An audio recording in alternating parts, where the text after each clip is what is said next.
Welcome to the Princess and the Bee podcast, the place to be to build your empire as queen of your body, business, and life. I'm your host, Kimberly Spencer, founder of crownyourself.com, and I'm an award-winning coach, Amazon best-selling author, and multi-passionate entrepreneur. Each week, I give you the systems, strategies, and success stories to help you master your mindset, communicate with ease, and triple your productivity so you make the income and the impact you deserve. Imagine this podcast as your weekly spark of inspiration as you take it to the next level with all the bees of your life. Body, business, bank account, boys, and babies. Let's make it rain. Hello, and welcome back to The Princess and the Bee. I am so excited to have you here. As always, take a hot second of gratitude for taking the time to invest in yourself and in content that enriches, uplevels, and nourishes your soul. And I cannot think of anybody better to help nourish your soul than the award-winning novelist, Aalia Lanius. She is known as a successful business entrepreneur. She is a multiple award-winning novelist, and she's the founder of nonprofits geared at supporting people in their time of need.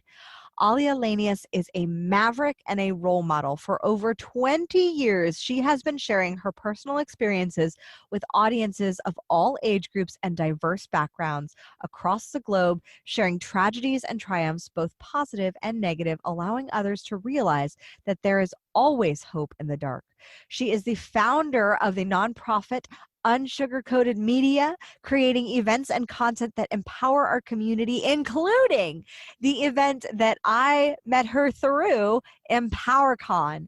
I was blessed to share the stage with Aalia at EmpowerCon 2019 at the LA Convention Center, and I am blessed to be a part of the board for 2020, and I am so excited for where this woman is going with what she is doing. She is only getting started. And so let's get started. Aalia, welcome to The Princess and the Bee. Thank you, Kimberly. Oh my goodness, you're amazing. I love it how you put me up. I'm like, can I say all the nice things about you that I am just completely in love with? And I'm so honored to be here with you on your show. Did you want to say the nice things about me? Yes, can I say? You can say nice things about me anytime. I will totally receive them. I love it when you say, it's like a mirror. I love that about her. Like when people say things about me, I just find it ironic because I'm like, that's all that I see in you. I was so thankful to meet you. I think you're inspirational. I think what you're doing for people, men and women, relationships, all of that. It's inspiring. So I'm quite happy to be associated with you and call you my girlfriend. Hell yeah. One of my favorite things, and I have to share this for a hot second, was our first conversation. So like the ballsy entrepreneur that I am, I just popped on a call with Aalia back in like May, was it, of last year? Yes. And she was like, girl, I get it. Work it. And I was like, immediately, I was like, okay, this girl is my soul sister. Like, because we just started sharing stories and you were like, yep, you got do the hustle, girl. And I'm like, that's right. Preach it. I mean, you got to respect the hustle. It's like I was sitting with someone yesterday and they were talking about business in general and how some people are shy to put their product out there. And I said, listen, a closed mouth does not get fed. And I appreciate anyone who's out there, not just dreaming of a dream, but actually taking action steps to accomplish and not just live, but go further. And so, yeah, I've always loved you for that. That was you said that exact same thing to me when we had our first phone call. A closed mouth does not get fed. And I was like, yes, sister. So speaking of hustle, like how did you get started on this journey with not only founding your nonprofit, but EmpowerCon, becoming a novelist? I know you've got like 4 kids, like I know I'm about to be a grandmother in January. That too. I think that's really messing with people's mind. They're like, we're not ready for that from you, Aalia. Like, wait, hold on. Now you're a grandmother. You're like, people always ask me, when do you sleep? But I wonder when you sleep personally, Kimberly. If there was really anyone ever that I wonder when they sleep, it's got to be you.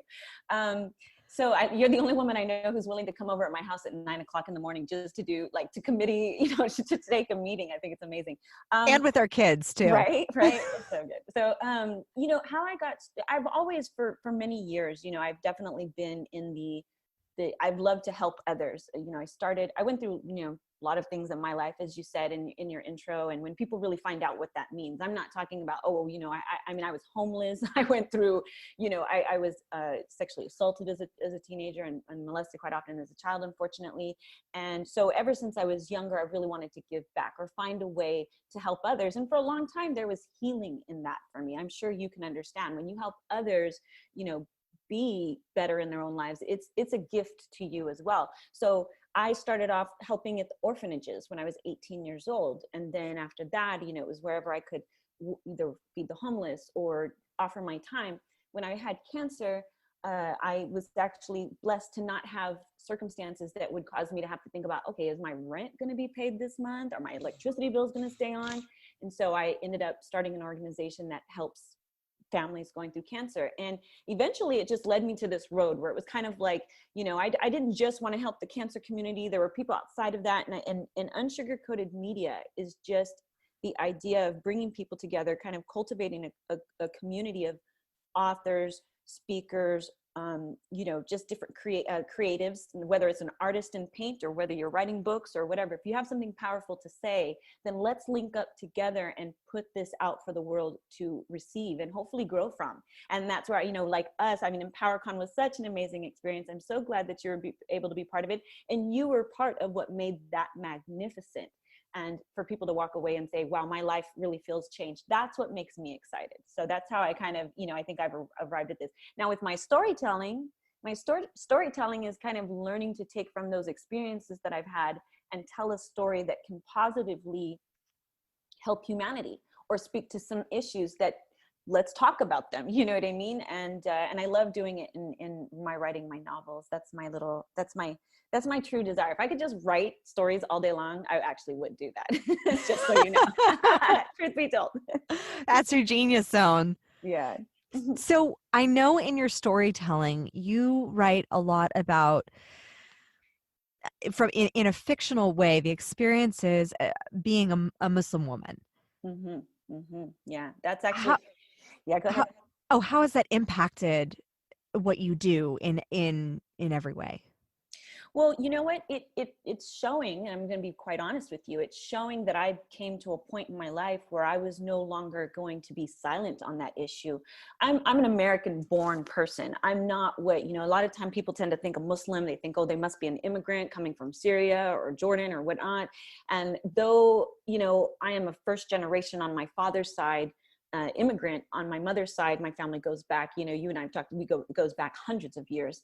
And it's very American, very, and so I have this diverse cultural background. And for a long time, being a Muslim, when I spoke those words, Kimberly, it's like you can almost see someone's mind completely change about you. Their perspective is now, oh, they think something. And so to avoid that, for a long time, I didn't tell people I was Muslim. Not necessarily, it wasn't something that I was so bold about. It was something I kind of more like, if you found it out about me after you got to know me, I felt more comfortable with that because then I felt you were getting to know me. But being an author and really leading with that at times right now, it's impacted me in ways of where I'm both thankful for the opportunity to stand up and represent other Muslim women and Muslims, period, but also just somebody who is considered different and not being afraid of what that means. Because not everybody, there are people who love my books and love my message. And believe me, Kimberly, there's people who are like, oh, no, we don't like that, and that's what I had to learn to stop being afraid of. Well, and the beautiful thing is that you talk about some things that are, I mean, if through the eyes of your character, like we've discussed, your character swears. And these are certain behaviors that traditionally are not accepted by the Muslim community as well. Oh, well, they swear. They just, like a lot of people, you see, there's that perception that, if you wear a hijab, you don't curse. I love telling the story that, that the first time I was given a copy or told about, what was that? The 50 Shades of Grey. The first Yeah. people to tell me about 50 Shades of Grey and say, oh, I've got an electronic copy of the book, I'll send it to you, was all my hijabi friends at the mosque. We're sitting there at one of the kids' birthday parties and someone's like, oh, have you read 50 Shades of Grey? I mean, and I love that. I want to shatter those stereotypes of putting people in boxes, because we shouldn't, right? That. Let's not put people in boxes, because they will blow your mind every single time. And so like, yeah, my character is a young girl and she's cursing, or, you have the mom in the car bopping her head to the music, and, just like everyone else, right? And like, that's really what I try to do in my storytelling, is give that perspective that takes someone maybe where they wouldn't be otherwise. What is it about storytelling in specific that you find so necessary for our culture right now? Because one, for the perspectives, because perspectives is what helps people grow and gain knowledge, in my opinion, or, one of the many things. And I think that if you can tell a story that both entertains but educates someone, or inspires someone to be better, to to try harder, whatever, yeah, it's that, to me, is what I think is important.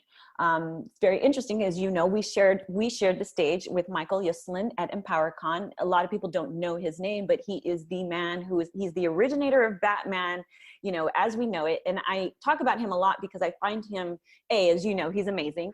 He's His story- amazing. Like, his story was extraordinary. Absolutely. Man waited 10 years to get Batman produced, and he held just, the story is extraordinary. It And is. I was It so is. grateful to meet him at EmpowerCon. Yeah, and so they just released Joker, and Joker took a lot of flack, because it was kind of like this, well, why are we highlighting this, this particular character?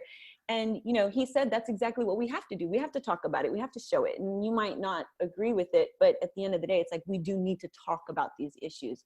And I just find that film and stories and reading, they take you to places you wouldn't otherwise be able to go. And so that's important for our society to have that.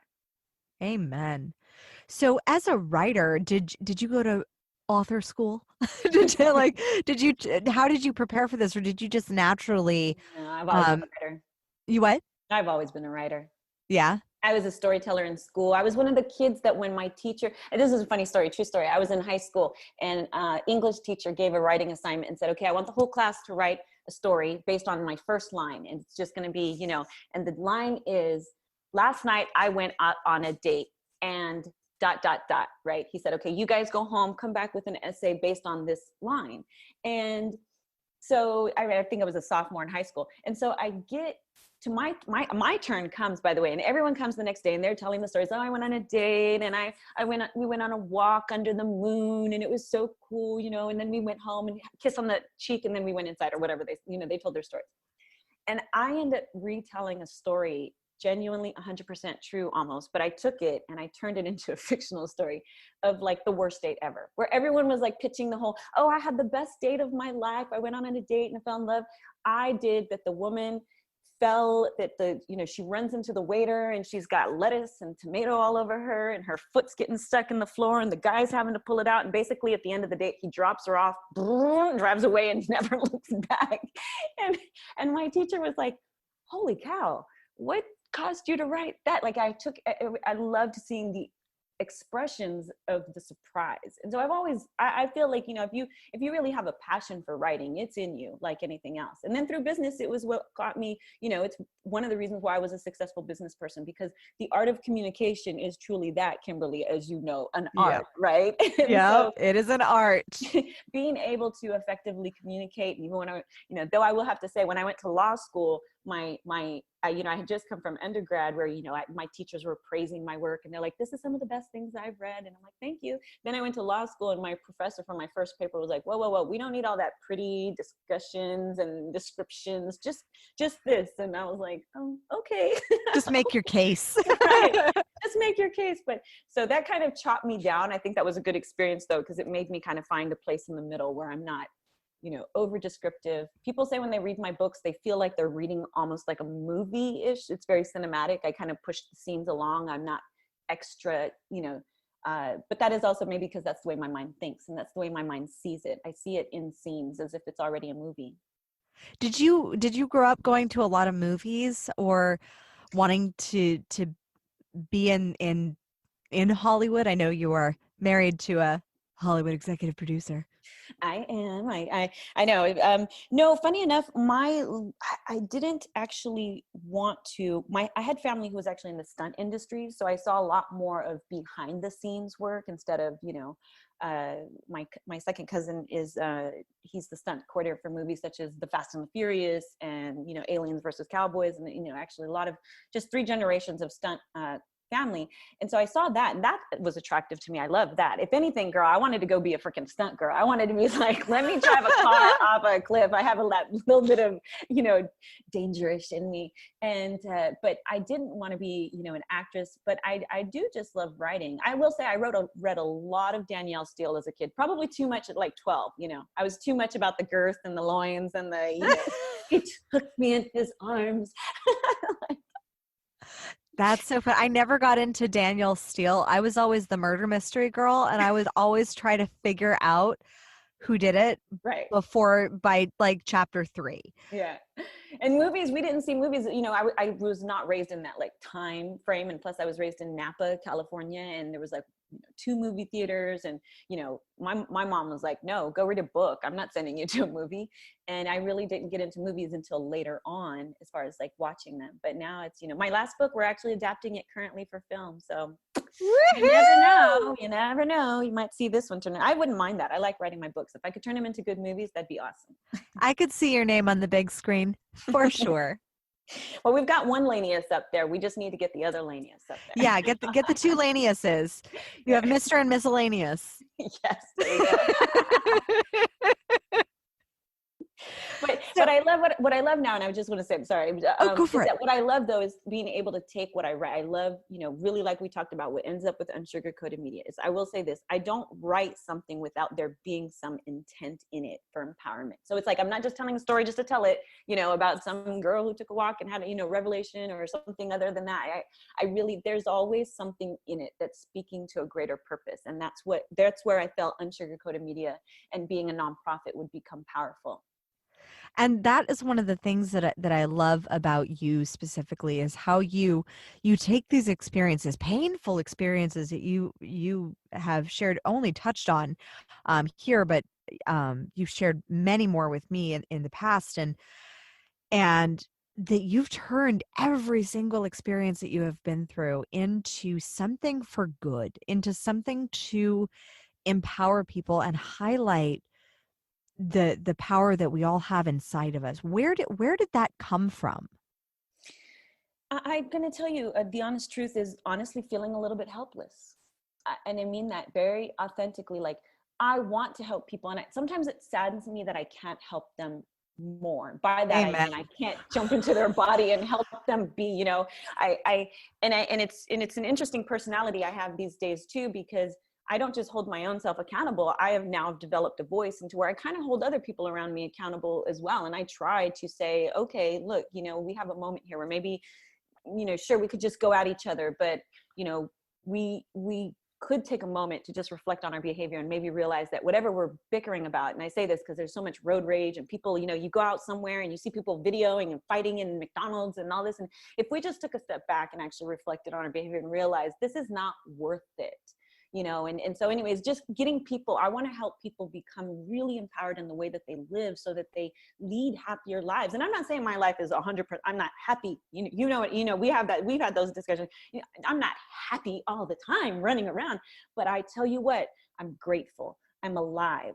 I'm here. I've got one foot I can put in front of the other. And if I didn't have that and I just had knees, it's whatever I have, I move forward with.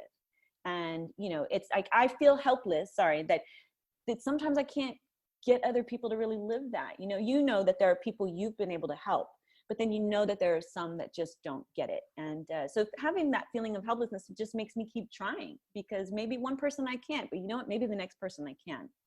I completely agree. I think that experience of, you can't want someone's success, health, or happiness more than them. Mm-hmm. Like, you can want it, but if they don't want it enough for themselves, there's very little you can persuade and you can influence all day long and do the best that you can to do that, but they need to want it at some deep intrinsic level to change at that, to move beyond what they're comfortable with feeling. Absolutely. I mean, 100%. It's interesting. I was talking to my son last night. My son's a good kid. He's 14. He's in ninth grade, but he's grown up in a life. And it was very funny. We were having this, I'm like, you're not understanding what I'm saying, but it's okay. I told him, because my son, he does well, and he's not yet at that point in his life where he's thirsty for knowledge or this or that. And, when we were talking about it, I said, well, you're not thirsty, but to some degree, Kamal, that's not your fault, because you've been raised in a life where you didn't have to think about, how am I going to survive? How am I going to, you've been blessed with a life where you just get to go to school and come home and you have a couple chores, and so you take life a little bit casually. But there are people in this world who are so thirsty because their whole life depends on it. I have to learn. I have to get a job. I have to take care of my family. I have to, I have to. Yeah. And, and those people do stand out. The Steph Currys in the world stand out, because they fight very hard to get where they want, where they get to, especially when you have a lot of people on the sideline saying, oh, they're not that good, they'll never be anything. And those people that are thirsty for that, they stand out. So my son, he felt, I was not trying to criticize him, but I was definitely letting him know there's a difference between people who are thirsty and who are so hungry.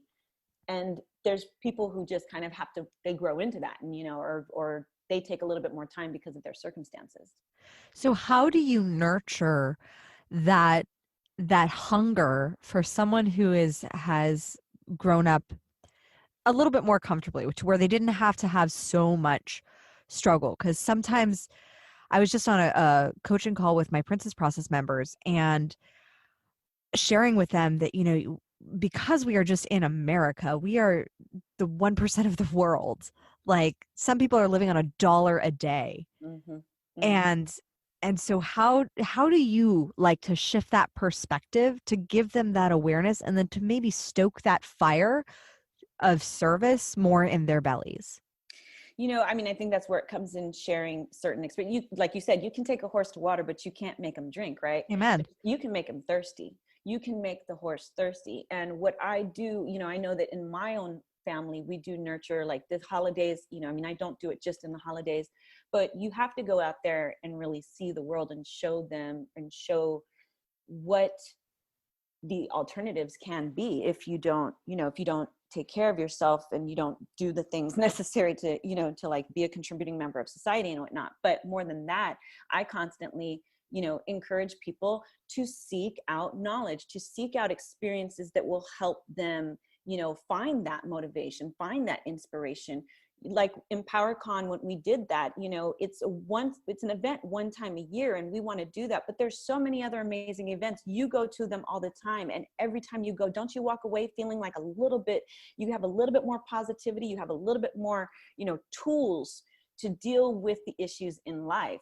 But I encourage people to get out there, or try, and with your organization, you provide tools to people, you communicate with people, and as a result of that, they receive that nurturing, in my belief. Well, I hope so. Oh, they do. That's what I hope. We're like, how can you not? You have such an amazing personality and such a genuine heart. How can you not? Yeah, I hope so. I mean, there definitely are those days sometimes, and we all have them, where we doubt and whatnot. And that's one of the reasons why I encourage like live events like EmpowerCon, because as great as wonderful and broad as the connections are now, with how connected we are through social media and communication across the interwebs and around the world, there is a difference of experiencing that energy of people in real life, and really feeling what they're going through. And when you see sometimes how good you have it, or like, oh, I can make it even better, then stoking that, getting out and doing events like EmpowerCon, events that challenge you and stretch you to look at how are you perceiving the world, because you and I both know that like perception is projection. Mm-hmm. So how you perceive the world is going to impact everything around you.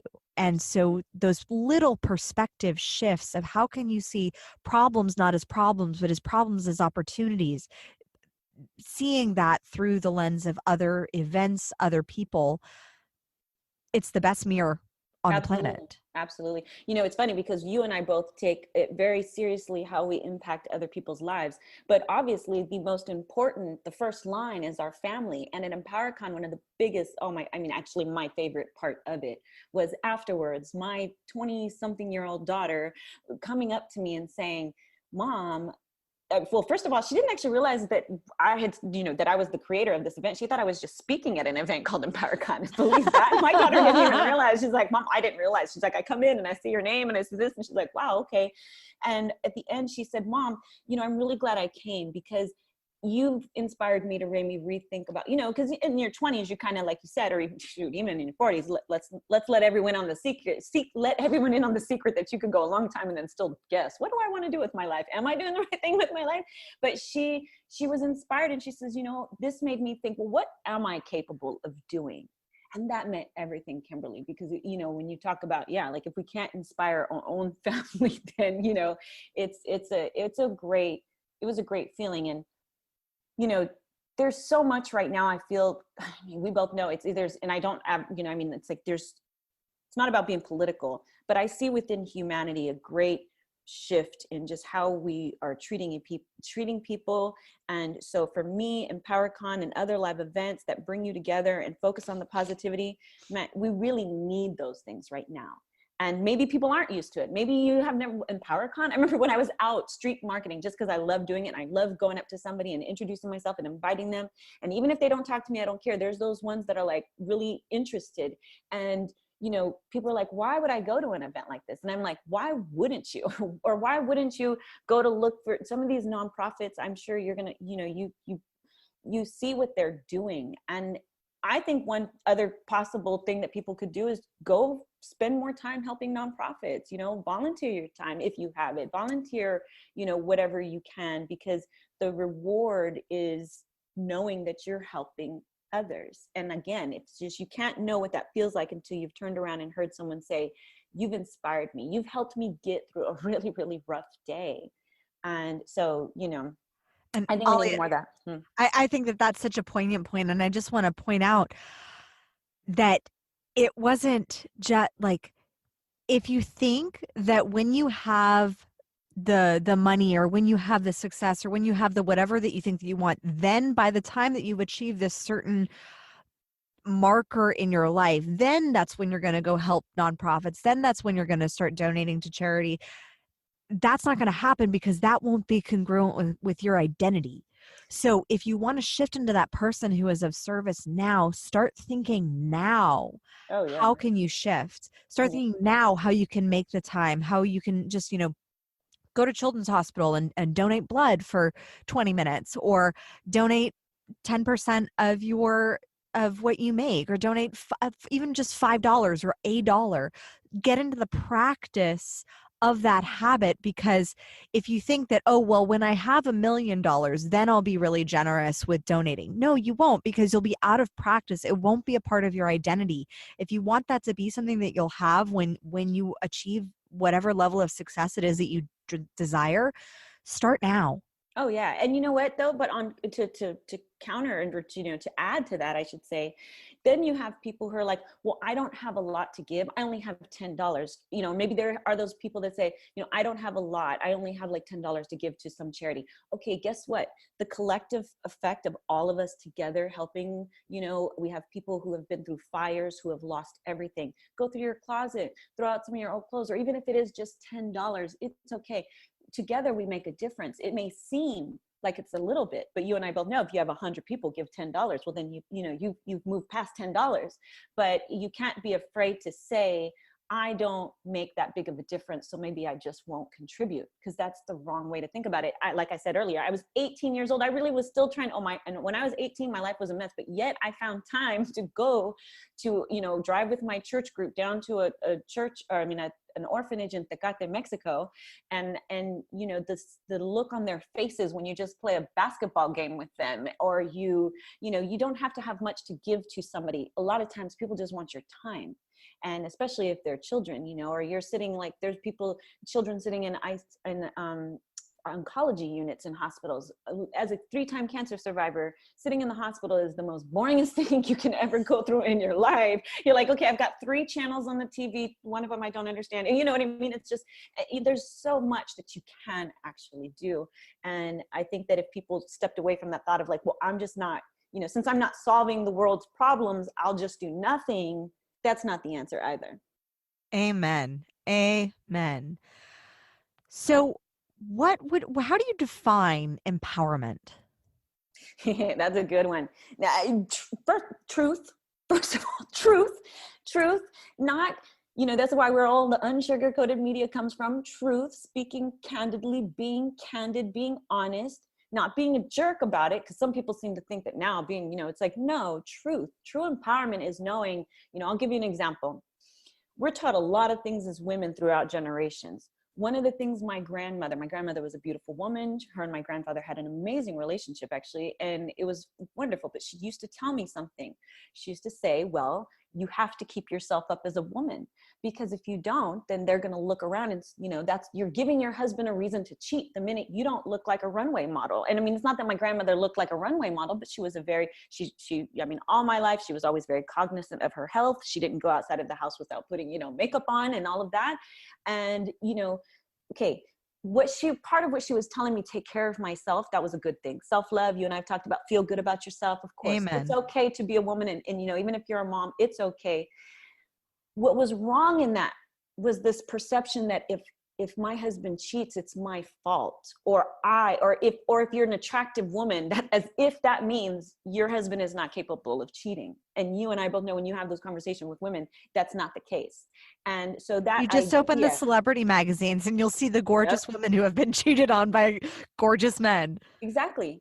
And so while her intentions were well placed, I'm sure what she taught me was, so if I don't look a certain way, they're going to not love me anymore. And that was the wrong thing to teach me. So to me, empowered is saying, no, that's not true. Knowing the truth, teaching our women the truth, and our men the truth as well.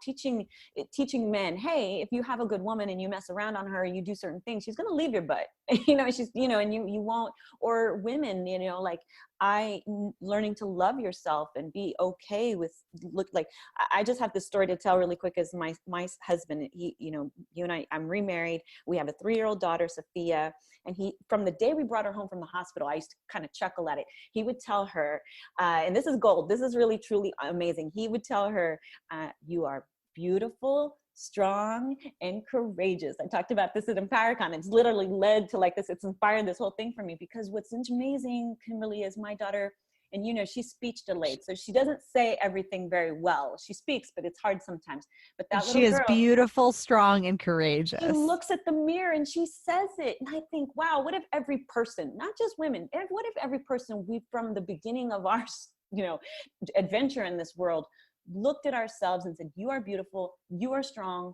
you are courageous. How much different would our outcome be? Right? Amen. So being empowered is definitely, teaching people that as well. And I totally agree with candor, because with my work with a lot of my clients, that's one of the things, bringing them out of the people pleasing, the desire to, and it's not people pleasing from always a place of lack, though that does always come from fear. It comes from that. Sometimes it's people pleasing of I don't want to hurt the other person, or the perception that you're going to hurt the other person by telling them what you want for yourself and for your relationship. Oh, yeah. And I love that you said being empowered is also being candid, and candid is also, it's not necessarily being a jerk about saying, hey, this is what I want, but especially if you're in a romantic relationship with somebody who truly loves you, they want the best for you just as you want the best for them. And withholding and silent suffering your desires of what you want your relationship to look like, that is disempowering you, and it will eventually disempower the relationship. 100%. So I love the fact that empowerment for you, I mean, because I definitely live by that definition as well. Candid, my husband was my experiment in pure candor of just being totally 100% honest with like, this is what's up, this is what I like, this is what I don't. And like, there's nothing that I would say to like my coach or somebody else that I wouldn't say to my husband's face. Oh yeah. Because I know that he and I built that as a foundation for our relationship, was 100% honesty.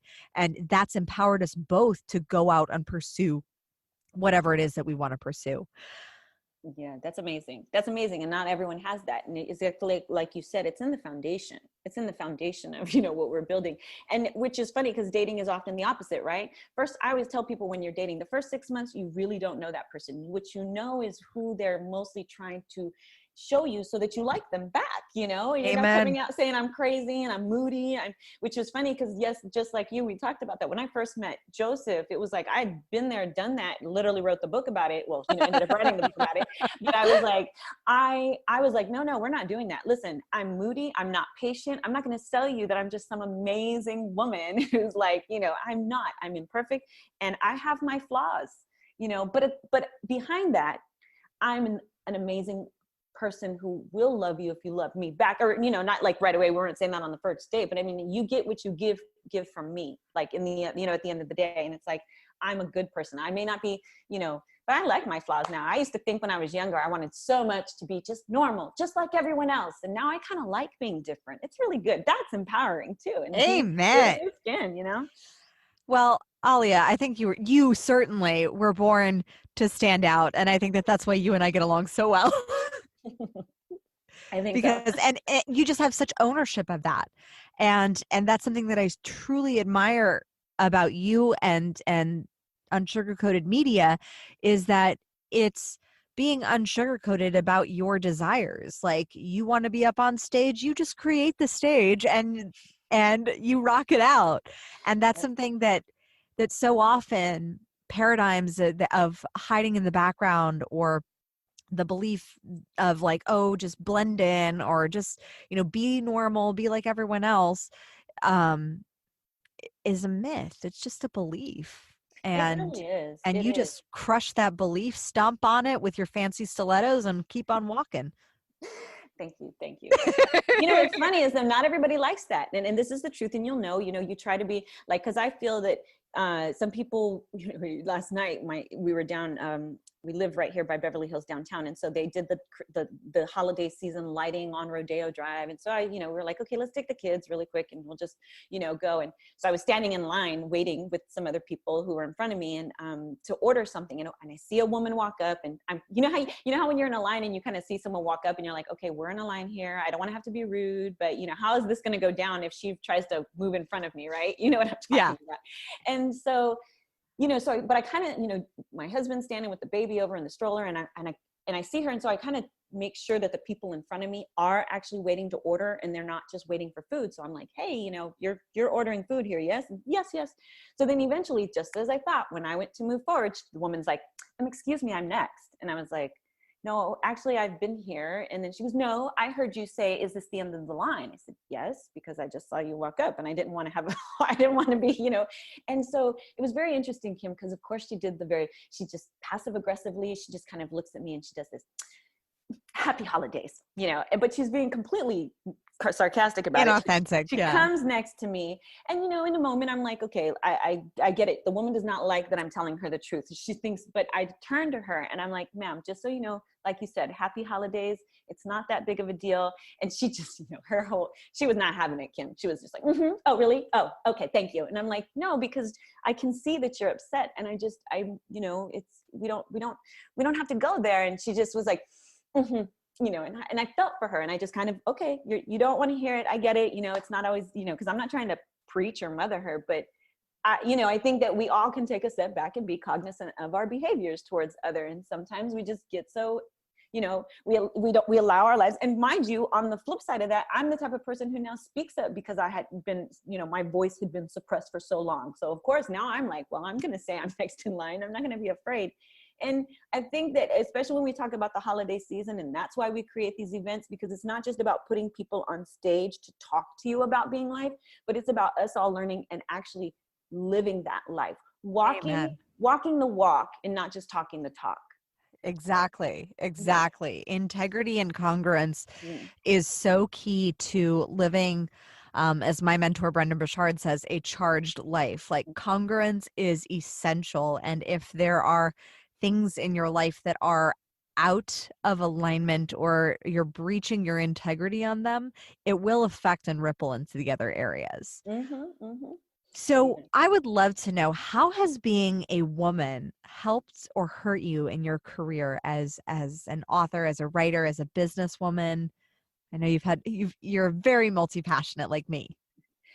You know, if I'm honest with you, which I will be because I don't like to be Always. dishonest. Just be You know, unsugarcoated a lot. Ollie, I'm like, that's like, I it's keep just how it goes. I keep it real because, you know, look, I'm not gonna lie. I'm a woman. I think because I am strong and kind of passionate, and then I'm, you know, I find it interesting now. When I was younger, I never thought I was attractive, and then now I find, like, I'm like, oh, I grew up to say, oh my goodness, so you are actually a beautiful woman, and we're all beautiful. But I won't lie, I see It the astounds me that disparity. you would ever think that you weren't attractive. Like, it astounds me. You are Oh, if only you stunning. knew. If only you knew. You know, but I talk about that. I tell people. And I wouldn't even take pictures with my family that often. I just didn't feel comfortable in front of a camera. I genuinely, you know, and then I got sick and I was in the hospital, you know, thinking, I'm not knowing if I'm going to live or die. And I just remember not having many pictures for my kids. And I realized, why was I being so hard on myself? What if I died? My kids would have no pictures of me. And so I pushed myself out of that comfort zone. But it still took a while for me to actually look at myself and say, you know, you really are actually a beautiful woman, Aalia. And it's not about my weight. It's not about my size. It's just, you know, you do have character. You know, it's okay to pat yourself on the back for being a good person. But I say this to say that I, as a woman, obviously it's helped me. It's helped me to be able to get some people's attention. But I will say that in other areas, especially in the literary world, you know, where they can be quite snobby, it doesn't really impact anything at all. You know, I'm over here like, listen, I am the next best, I'm the greatest thing next to sliced bread. And they're like, no, you're not. You know? No, you're not. And I'm like, no, but I am. They're like, no, you're not. No, I don't think of myself that narcissistically, but I just say it. If I said that, they'd be like, no, you're not. So, I mean, you know, but I think that, you know, if anything, it's the challenge of being a woman, a mother, a caretaker of your family, and having to manage dentist appointments and picking up kids from school, and yet running and making books and creating events. I think what has contributed to me is that women, I am just blessed to be a woman, because we are so incredibly strong. We are strong creatures by nature. I think we are goddesses, and I think so many women fail to tap into their potential, energy, capacity, you know, just whatever it is that they want to do. I think that we doubt ourselves way too much. But at the same token, you get a woman who's on a mission, man, ain't nothing going to stand in between her and that. Amen. Amen. So what difference should we really celebrate that women have from men? I mean, you know, look, like you said, nurturing. I mean, we can just balance so much. I'm not taking anything away from men. Men are fantastic. Men are strong too, but we have a different strength. I mean, and that's not me being, I'm not trying to jump in any feminist lane. I'm speaking physically and emotionally. If you really want to look at it, I feel that women, we can take a lot. We can take a lot, you know, Men and don't have to shoot a baby out of their hoo-ha. they don't have to deal with menstruation every month and all that. And granted, they have their slew of issues, and they have to, you know, they got to carry the burden of their family, and, you know, but women do too. You know, we It's carry just it. different. It is different. But I think that women make wonderful monarchs within their families. We're the leaders. We have that capacity. And so, I mean, to me, that's the big, we have this, you know, we can be nice and we can be hard. Guys sometimes struggle with that. Like, right? Like, I can go out and teach a boot camp, but then I can sit there and have my child fall and give him kisses on the boo-boo and, you know, come here, come sit on my lap. Let me hold you. Let me help you feel better. Just that capacity and kind of almost duty as women. I think it's a remarkable part of who we are.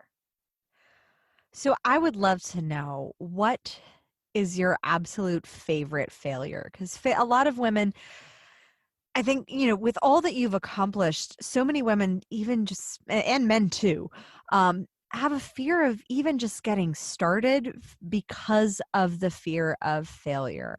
Yeah. And I found from my own experiences that we can learn far more from our failures and our trials than we actually do from our successes and our triumphs. Absolutely. 1,000%. I love, I mean, I don't love my failures, but I am thankful for my failures.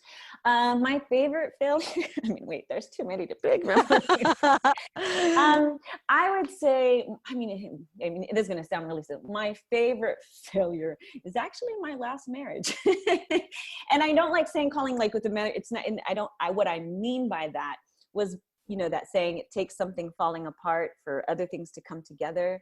And what that experience taught me, the quote unquote failure of what I wanted to be, this happily ever marriage, and recognizing of what, you know, the truth was I deserved more. I just wasn't willing to acknowledge it, or I didn't see that I deserved more. And so for that reason, I continued to deal with a lot of things I didn't have to.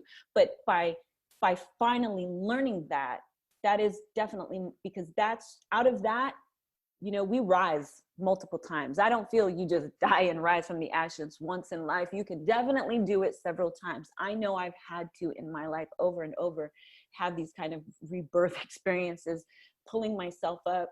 And I mean that literally. Like, I remember being on treatment in cancer, you know, during in 2010, I couldn't barely take a shower without fearing that I would pass out in the shower. And I just, you know, and those moments that you really have to pull yourself up. But the failure of that marriage, if you know, it taught me so much about myself. It taught me what I deserved for myself. I'm not, you know, and so Yeah. my favorite. I mean, yeah, sorry. Oh, I love that. I love that. And with learning that lesson of it teaching you what you deserved, what did you decide that you deserved because of that experience? To live my life authentically, that I deserved to be me, and that's okay. And what does that mean, be me? I mean, I'm silly. I'm goofy. I have multiple different personalities. I walk around and yell at my kids in different accents because, you know, we're multicultural. You know, I take on the old Arab grandmother, you get your shoes over, don't put your stuff there. You know, and you know, funny, I remember, you know, it was like before I'd get the looks, or I felt I couldn't give myself permission to just be me. When people meet me and they find out I'm 44 and about to be a grandmother, they look at me and they're like, no way. And I think Kimberly, I think you would agree. It's because I think I still act like a kid at times. Like, Yes. I'm very kid. You catch me in my Nikes and my, you know, my pants, and people are like, you still, you know, and we were on the floor playing magnets in our leadership board meeting, just because, you know, yeah, when you're building something, you might as well be building something. So why not Legos or magnets? absolutely. Yeah. And, you know, but, you know, it's like you, and that's what it taught me, that, you know, even just doing, or, you know, what I gave myself permission to do is to be okay with who I am, looking in the mirror and saying, okay, if I gained 5 pounds, I'm still freaking beautiful, you know, and just living life on my terms, which was very important as a cancer survivor. You know, I just didn't want to live the fake life for everyone else to be happy. I wanted to live the genuine, authentic life that I'm happy in, because I'm the one who's got to live this life. And now that you're living that life, what is the message what is the experience that, or the lessons that you have learned because of that? Because it seems to me, from my perspective, that by living your most authentic life, you're actually serving more people and stepping into like an even greater realm of service with your nonprofit, with EmpowerCon, with your books. That's from my perspective. I'd love to hear what it is from yours. Yeah, I mean, just stepping into that, exactly. It's led me, I'm excited. I'm tired, you know, often because people, you know what I deal with in my physical, and you know, the remnants of cancer and whatnot, but I'm excited.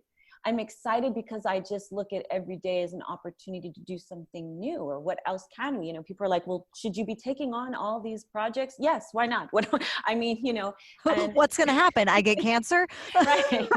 Like, you know, and, you know, yes, exactly. Like you said, it's just, and it's important. I think it's, for me, it's also karma. Like, you know, and by that, I mean, just feeding the bank. I do subscribe to the theory that karma for me is you give because then one day when you need that good karma to come back and help you out, like, you know, when you need a parking spot, when you need it most, or certain things, it's funny how they'll happen for you. It's like doors open that maybe wouldn't open, but I feel it's just that reflection of you giving to the universe. I say you get what you give, right? And so if you give, and that's where nonprofits and being of service are such an amazing thing, you really get so much back from the universe and just people around you, or your, you know, whatever.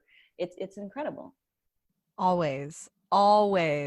That's, I think that is the perfect place to switch into a little bit of rapid fire if you are ready to get started. Sure. All right. Ready, set. Who is your favorite female character in a movie? Salma Hayek.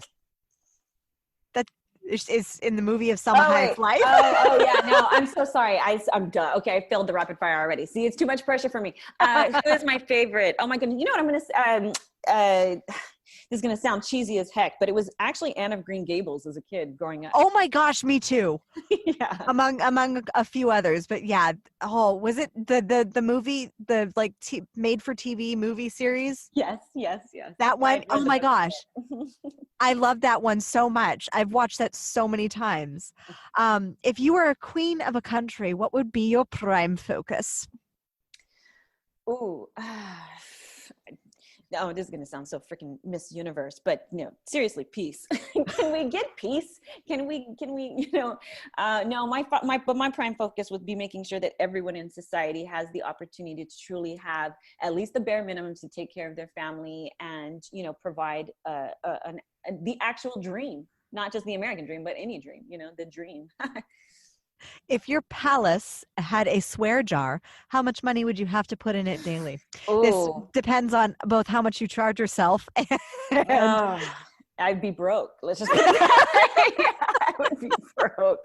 I firmly believe in swearing, by the way. Some things you just can't say, you know, and I was raised not to curse. It's actually very funny. I go through this process. If I have to curse in public, there's still that little pullback from me because I'm like, you're not supposed to say that out loud, but I can't help it. And it feels good. And so, yeah, but I would be broke.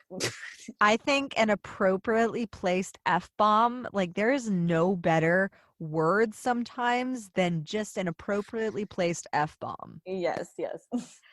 So what woman would you want to trade places with just for one day? Ooh, can it be Wonder Woman? Does it have to be fictional or real? Because I'd like to really, let me get some of those powers. Let me get some of those. I'll fix this world real quick. Amen. What message do you want to share with the world? What would be your Miss Universe platform? We don't need to be so angry at each other. Where there's people in this world who think I can never accept this or I can never accept that. You know what? Open your heart, open your mind, because the greatest tragedy of humanity is separation. Yes, I would crown you pageant queen. Like that bomb drop. Pooh, that amazing. Lastly, how do you crown yourself?